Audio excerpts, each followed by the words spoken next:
Welcome to our channel. Today we how to uninstall Proton VPN app on iPhone. Easy tutorial step by step clearly. To uninstall the Proton VPN app on your iPhone, begin by unlocking your device.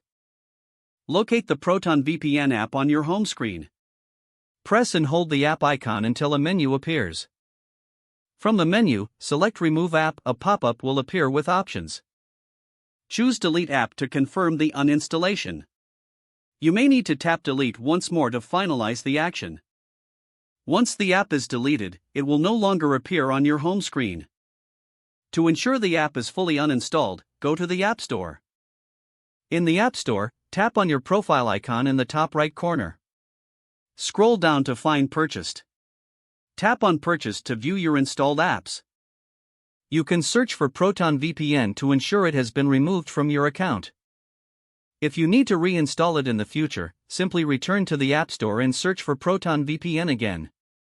And that's it. You have successfully uninstalled the Proton VPN app from your iPhone. If the page does not load, refresh the browser or try again in a private or incognito window. Make sure you are using the correct email address, then retype it carefully to avoid small typos. If your password is not accepted, use the reset option and create a new strong password you can remember. Check your spam folder for verification or security emails, then complete any requested confirmation steps.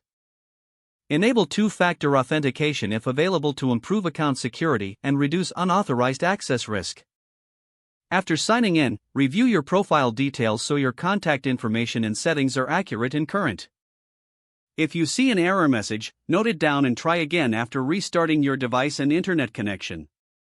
Log out when you finish, especially on shared devices, to keep your account and payment information secure. If the page does not load, refresh the browser or try again in a private or incognito window.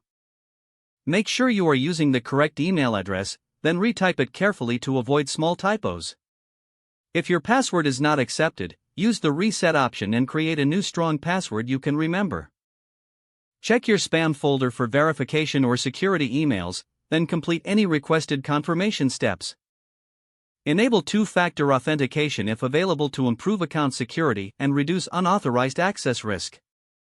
After signing in, review your profile details so your contact information and settings are accurate and current.